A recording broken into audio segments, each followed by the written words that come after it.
Imagine the sweltering summer night of August 24th, 1985, in the quiet suburbs of Los Angeles. A young couple, newlyweds in their early 20s, is asleep in their modest home in Northridge when a shadowy figure slips through an unlocked window. He's no ordinary burglar, this intruder, with wild eyes and a pentagram tattooed on his hand, wakes them with a .25 caliber pistol pressed to the husband's temple. "You know who I am?" he hisses, forcing them to swear allegiance to Satan before unleashing a nightmare of terror that will scar them forever. This was just one of the final acts in a reign of pure evil that gripped Southern California, turning everyday homes into hunting grounds for the man the media would dub the Night Stalker. But how did a troubled kid from Texas become America's most feared home-invading killer? Buckle up, because this is the full, unflinching story of Richard Ramirez, the monster who made an entire city bolt their doors and sleep with one eye open. It was the mid-1980s, a time when Los Angeles pulsed with the glamour of Hollywood lights and the grit of Reagan-era excess. But beneath that shiny surface, fear was spreading like wildfire.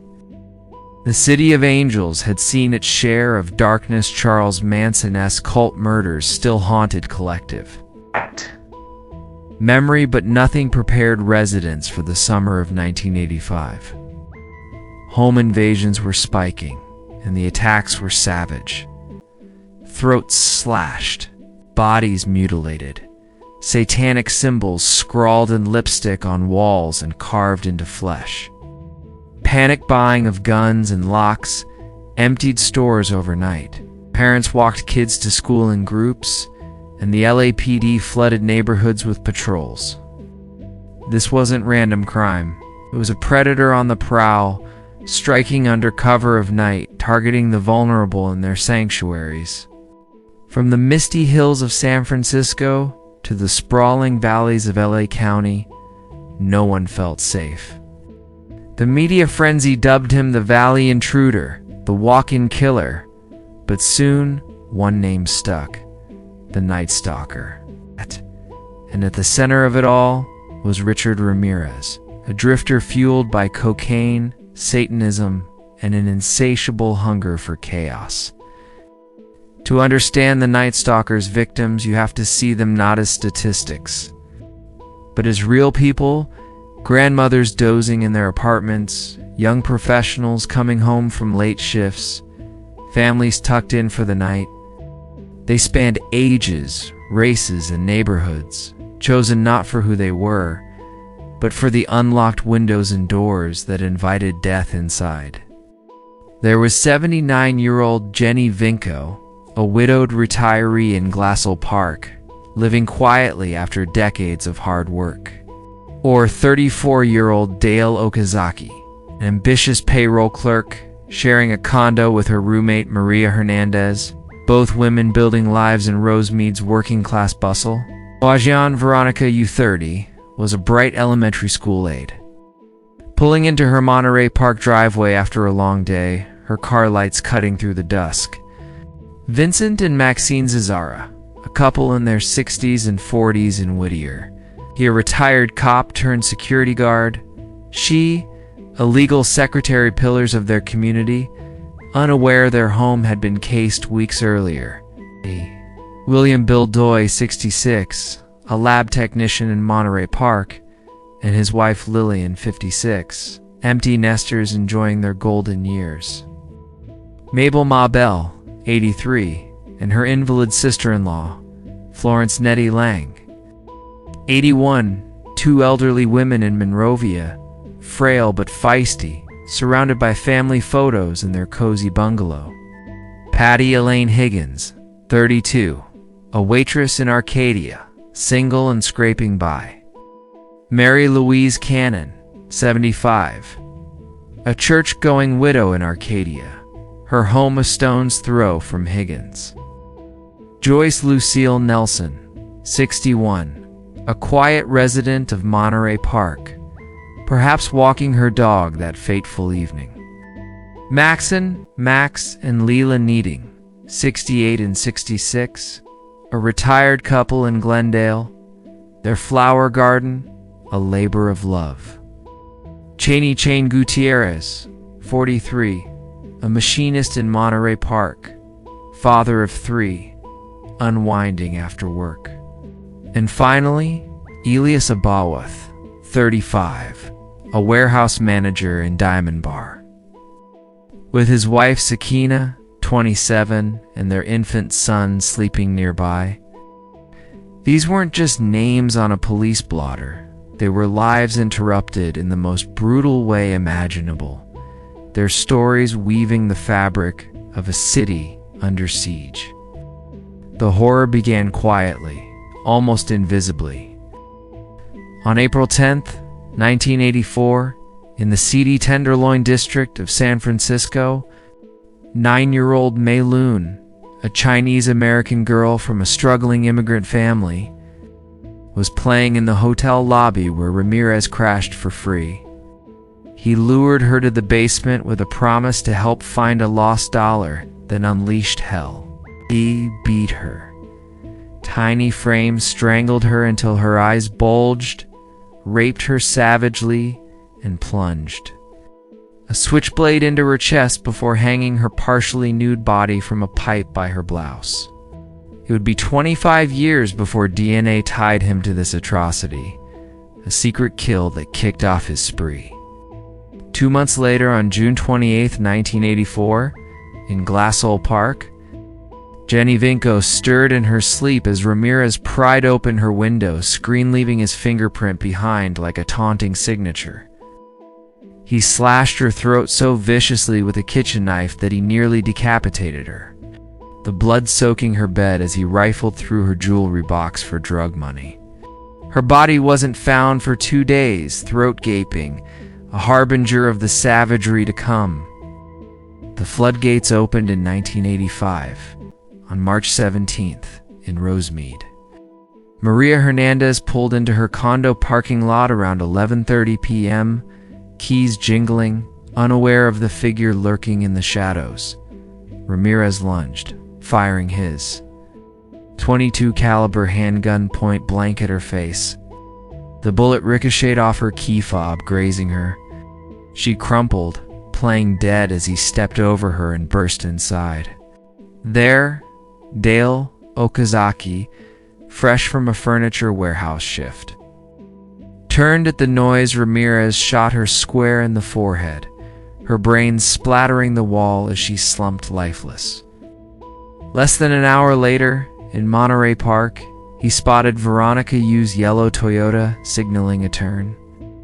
He yanked her out by the hair, pumped 2 bullets into her chest, and vanished into the night as she bled out on the pavement, her last breaths gasping for help.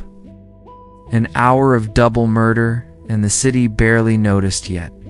Just 10 days later, on March 27th, Ramirez returned to Whittier, a home he'd burglarized before. Vincent Zatzera, snoring in his lazy boy, never awoke a single. The .22 slug to the head ended him. But Maxine, roused by the shot, fought like a lioness. Ramirez pistol whipped her, bound her wrists with telephone cord, and tore through drawers for cash.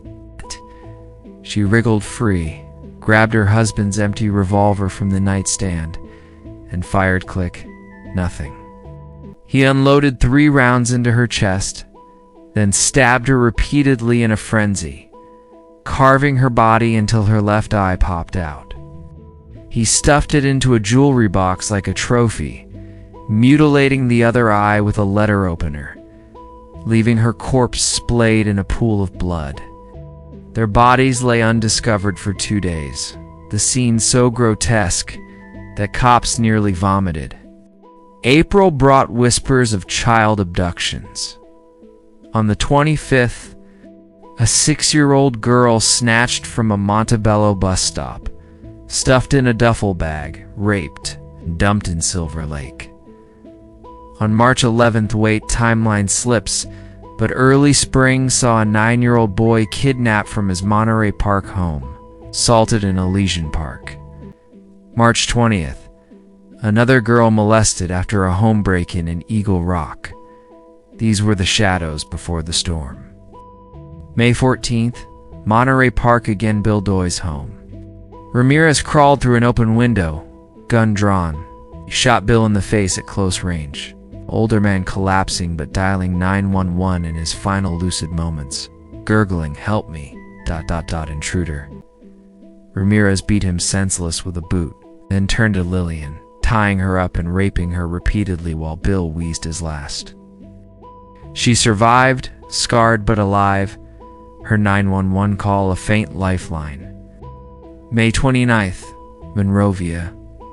Two sisters-in-law, Mabel Bell and Florence Lang, beaten with a hammer in their sleep. Ramirez drew an inverted pentagram on Mabel's thigh with lipstick, beat her skull fractured, and left Florence comatose. A gardener found them days later. Mabel lingered until July 15th before succumbing, her body a canvas of occult horror.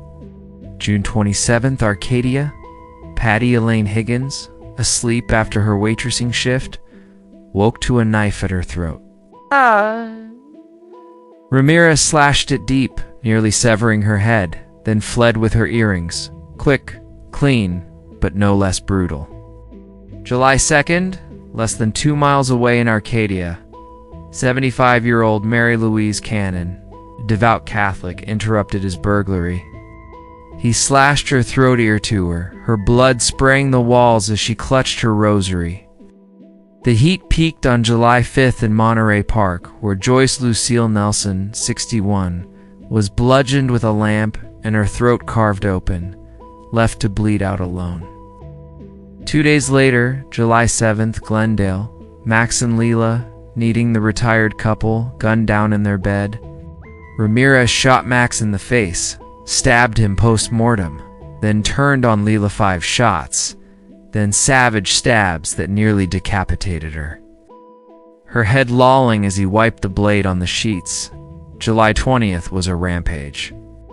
First, around 11 p.m., in Monterey Park, Cheney Gutierrez, 43, heard footsteps and grabbed his.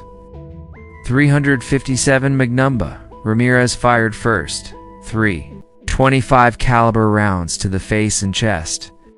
Chain died defending his home. Hours later in Diamond Bar, Elias Abawath slept as Ramirez burst in, shooting him in the head execution style. Sakina woke screaming, beaten unconscious with fists and gun, but then raped at knife point, while their 2-year-old son hid terrified. She survived, cradling her dying husband as sirens wailed. The next night, August 8th, in Lake Merced, San Francisco, Ramirez's returned to the Bay. Peter Pan, 66, a Greek immigrant, shot twice in the temple while sleeping. His wife Barbara, 62, pistol whipped and throat slashed, but she fought, surviving with 13 stitches. Carved a pentagram on her hand, forcing her to swear to Satan. August 18th, North Mission Hills. 13-year-old James Romero, 3, spotted Ramirez in his backyard, rifling a car. The boy screamed, alerting neighbors. Ramirez fled, but left a shoe print and a name. Ricardo muttered in panic that footprint would crack the case. August 24th, Northridge. The newlyweds. 27-year-old Peter and 20-year-old Barbara awoke to Ramirez's gun. He sodomized Peter at knife point, forcing Barbara to watch, then made them pose for Polaroids, chanting satanic verses. Say yes to the devil, he demanded. Carving pentagrams on their thighs with a hot light bulb before fleeing with their cash and jewelry. They survived, but the horror lingered.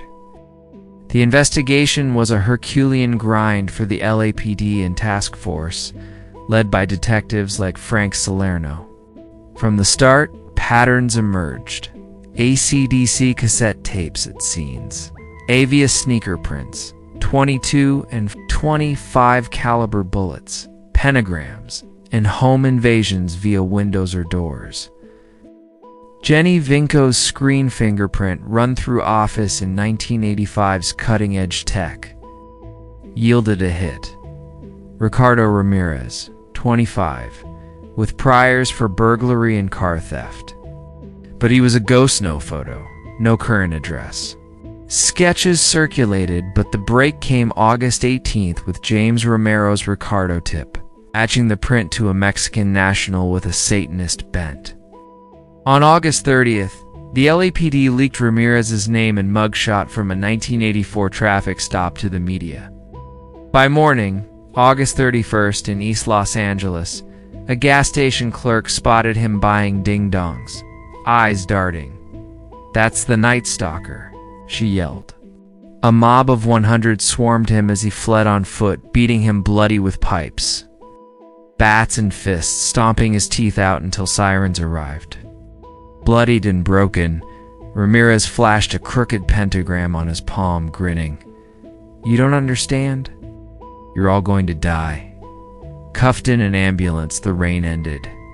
But the real twist unraveled in interrogation. Ramirez, high on coke and bravado, confessed in fragments, blaming Satan, but reveling in details. Psych profiles painted him as a maid, psychopath head injuries as a kid sparking epilepsy and rage. Cousin, Miguel's Vietnam horrors and 1975 spousal murder witnessed at 15, twisting his sexuality into violence. LSD-fueled Satanism, animal torture in the desert, Peeping Tom runs with his brother-in-law, all fused into a killer who saw himself as the devil's acolyte. A revelation hit in 2009. DNA from Mayloon's 1984 scene matched up, bumping his tally to 14 with hints of an accomplice. Even in court, he scrawled "Hail Satan" on his foot, refusing remorse. The public revelation? This wasn't a faceless monster. He was a product of abuse, war's echoes, and unchecked darkness, making his evil all the more chillingly human. Justice came slow, but unyielding.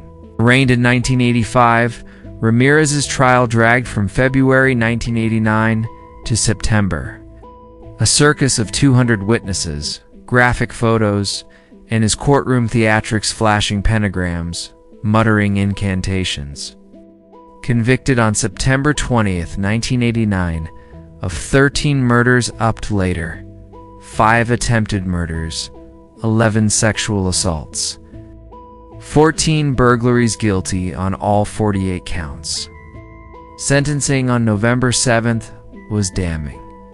Judge Kathleen Kennedy called it cruelty beyond human understanding. Death in San Quentin's gas chamber 19 times over. He smirked, "Big deal.